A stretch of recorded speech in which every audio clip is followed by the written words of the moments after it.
मुलांनो, सुस्वागतम. संगीता भालसिंग या माझ्या यूट्यूब चॅनलवर तुम्हा सर्वांचे हार्दिक स्वागत. अर्थशास्त्र इयत्ता 12वी या विषयातील आपण बोर्ड परीक्षेला येणारे दीर्घ प्रश्न अभ्यासत आहोत. ते 8 गुणांचे असतात. प्रश्नपत्रिकेमध्ये प्रश्न क्रमांक 6व्यामध्ये 8 गुणांचे 2 प्रश्न लिहायचे आहेत. त्यामध्ये कोणकोणते प्रश्न येऊ शकतात असे हमखास येणारे प्रश्न आपण घेत आहोत. चला तर पाहूया आजचा प्रश्न कोणता आहे. 8वा प्रश्न मी तयार केलेला आहे. स्थूल अर्थशास्त्राची संकल्पना वैशिष्ट्यासह स्पष्ट करा. 8 गुणांच्यासाठी हा प्रश्न आपण कसा लिहायचा, उत्तर कसं लिहायचं ते आपण आता पाहूया. पहा, सुरुवातीला लिहायचा आहे स्थूल अर्थशास्त्राचा अर्थ. स्थूल अर्थशास्त्र संपूर्ण अर्थव्यवस्थेचे विश्लेषण करणारी अर्थशास्त्राची एक शाखा आहे. अर्थशास्त्राच्या 2 शाखा, सूक्ष्म अर्थशास्त्र आणि स्थूल अर्थशास्त्र. तर यामधली स्थूल अर्थशास्त्र ही एक शाखा आहे. ती संपूर्ण अर्थव्यवस्थेचे विश्लेषण करते. उदाहरणार्थ एकूण रोजगार, राष्ट्रीय उत्पन्न, राष्ट्रीय उत्पादन, एकूण गुंतवणूक, एकूण उपभोग, एकूण बचत, सर्वसाधारण किंमत, व्याजदर पातळी, व्यापार चक्रातील चढ उतार, व्यवसायातील चढ उतार इत्यादी बाबींचा समावेश संपूर्ण अर्थव्यवस्थेच्या अभ्यासामध्ये होतो. म्हणजेच काय, हे महत्त्वाचं वाक्य आहे. स्थूल अर्थशास्त्र समग्र घटकांचा अभ्यास करते. संपूर्ण घटकाचा अभ्यास स्थूल अर्थशास्त्र करते असा अर्थ लिहायचा. आणि यानंतर सर्वात महत्त्वाचं लिहायचं आहे स्थूल अर्थशास्त्राच्या व्याख्या. 2 व्याख्या आहेत. त्यातली पहिली व्याख्या आहे प्राध्यापक J.L. हॅन्सन. हे पाठ करून ठेवा व्याख्या.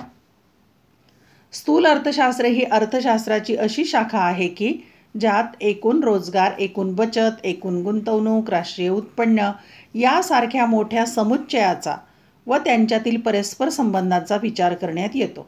समुच्चय म्हणजे गट, की एकूण रोजगार, बचत, एकूण शब्द लक्षात घ्यायचा. हा एकूण समग्र घटकांचा विचार केला जातो आणि त्यामध्ये परस्पर संबंध काय आहे याचा विचार करण्यात येतो असं प्राध्यापक J.L. हॅन्सन यांनी म्हटलेलं आहे. दुसरी व्याख्या आहे प्राध्यापक कार्ल शापिरो. स्थूल अर्थशास्त्र अर्थव्यवस्थेच्या संपूर्ण कार्यपद्धतीशी संबंधित आहे. हा शब्द महत्त्वाचा, संपूर्ण कार्यपद्धती. स्थूल अर्थशास्त्र अर्थव्यवस्थेच्या संपूर्ण कार्यपद्धतीशी संबंधित आहे. ह्या 2 व्याख्या लिहायच्या आहेत. आणि यानंतर लिहायची आहे स्थूल अर्थशास्त्राची वैशिष्ट्ये. एकूण 8 वैशिष्ट्ये आहेत. क्रमाने आपण पाहूया. पहिलं वैशिष्ट्य, समग्र घटकांचा अभ्यास. स्थूल अर्थशास्त्र संपूर्ण अर्थव्यवस्थेचा अभ्यास करते. हे लक्षात ठेवायचं, संपूर्ण अर्थव्यवस्था. उदाहरणार्थ राष्ट्रीय उत्पन्न, राष्ट्रीय उत्पादन, राष्ट्रीय रोजगार, सर्वसाधारण किंमत पातळी, व्यापार चक्र इत्यादी. हे झाले समग्र घटक. दुसरं वैशिष्ट्य पाहूया आपण, उत्पन्न सिद्धांत.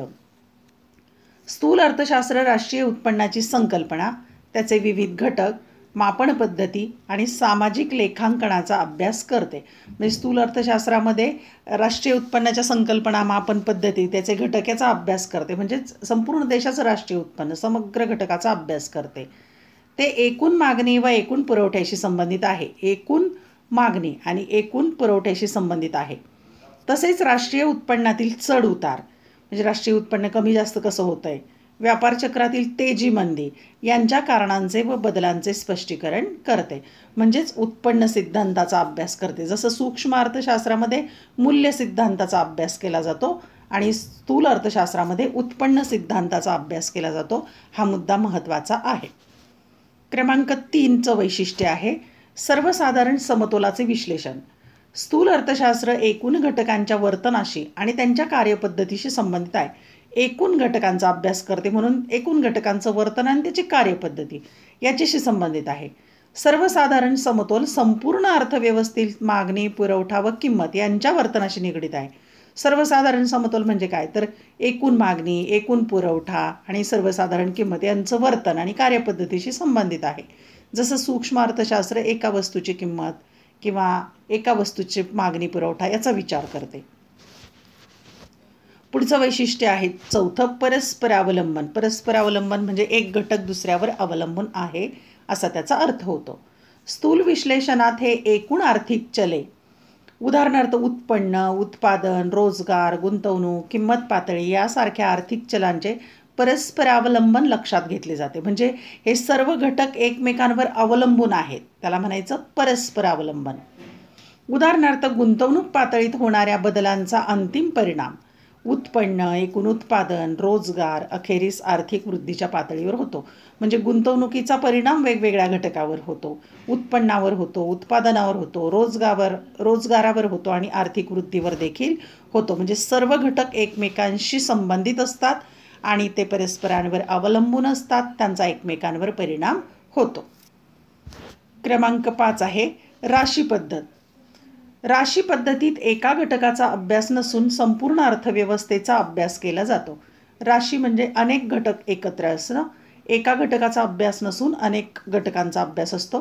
प्राध्यापक बोल्डिंग यांच्या मते जंगल म्हणजे संपूर्ण झाडांचा समुच्चय असतो. जंगल म्हणजे काय, तर संपूर्ण झाडांचा समुच्चय, गट, अनेक झाडे. परंतु त्यात एका विशिष्ट झाडाची गुणवैशिष्ट्ये दिसून येत नाही. एका झाडाचा अभ्यास नाही आहे. एका झाडाचा अभ्यास म्हणजे सूक्ष्म अर्थशास्त्र आणि संपूर्ण जंगलाचा अभ्यास म्हणजे स्थूल अर्थशास्त्र, राशी पद्धत. यातून सूक्ष्म अर्थशास्त्र व स्थूल अर्थशास्त्र यामधील फरक दर्शवला जातो. क्रमांक 6चं वैशिष्ट्य आहे वृद्धीची प्रारूपे. प्रारूप म्हणजे मॉडेल. वृद्धीचं एक मॉडेल आहे. स्थूल अर्थशास्त्रात आर्थिक वृद्धी व आर्थिक विकासातील विविध घटकांचा सहभाग अभ्यासला जातो. आर्थिक वृद्धी आणि आर्थिक विकासातील विविध घटकांचा अभ्यास इथे केला जातो. स्थूल अर्थशास्त्र वृद्धीची प्रारूपे विकसित करण्यासाठी उपयुक्त ठरते आणि वृद्धीचं जे मॉडेल आहे ते विकसित करायला हे अर्थशास्त्र उपयोगी ठरतं. आर्थिक विकासाच्या अभ्यासासाठी ही प्रारूपे उपयोगी ठरतात. विकासाच्या वृद्धी अभ्यासासाठी उदाहरणार्थ मूलभूत व अवजड उद्योगांवर भर देणारे महालनोबिस वृद्धी प्रारूप. महालनोबिस हे अर्थशास्त्रज्ञाचं नाव आहे.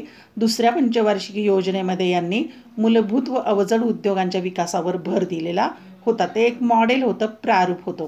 त्याच्या अभ्यासासाठी स्थूल अर्थशास्त्र उपयोगी ठरतं. क्रमांक 7चं वैशिष्ट्य आहे सर्वसाधारण किंमत पातळी. स्थूल अर्थशास्त्रात सर्वसाधारण किंमत पातळी निश्चिती व त्यातील बदल यांचा अभ्यास असतो. एका वस्तूचा किंवा सेवाचा विचार न करता सर्वसाधारण किंमत पातळीचा विचार केला जातो. सर्वसाधारण किंमत पातळी म्हणजे अर्थव्यवस्थेतील सद्यस्थितीत उत्पादित केलेल्या सर्व वस्तू व सेवांच्या किमतीची सरासरी.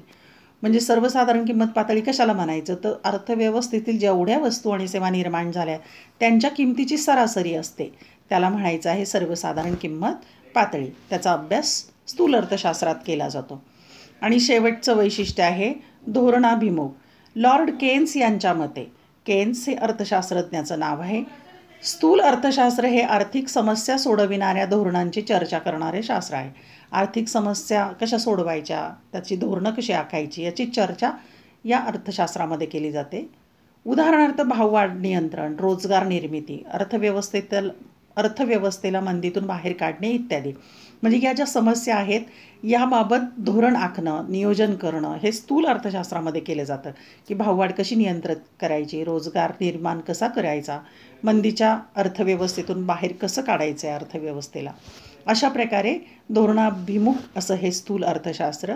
अशा प्रकारे ही 8 वैशिष्ट्य आणि संकल्पना स्पष्ट करायची आहे व्याख्यांच्या सह. धन्यवाद. व्हिडिओ लेक्चर आवडल्यास चॅनल सबस्क्राईब करा, बेल आयकॉन प्रेस करा, म्हणजे मी नवीन व्हिडिओ पोस्ट केला की त्याचं नोटिफिकेशन तुम्हाला मिळेल. मी इयत्ता 11वी आणि 12वी या दोन्ही वर्गांचे मराठी, अर्थशास्त्र, इतिहास, भूगोल, राज्यशास्त्र, सहकार, पर्यावरण शिक्षण आणि तर्कशास्त्र, तत्त्वज्ञान या सर्व विषयांचे व्हिडिओ लेक्चर क्रमाने पोस्ट केलेले आहेत. काही करत आहे. त्याचप्रमाणे प्रश्नपत्रिका, कृतीपत्रिका, नमुना कृतीपत्रिका, मूल्यमापनाचं स्वरूप, अंतर्गत मूल्यमापन कसं असेल या सर्व प्रकारची माहिती तुम्हाला या चॅनलवर मिळेल. त्यासाठी तुम्हाला या चॅनलच्या प्लेलिस्टला भेट द्यावी लागेल. तुम्हाला जो व्हिडिओ आवडला तो लाईक, कमेंट आणि शेअर करायला विसरू नका. अभ्यासासाठी शुभेच्छा.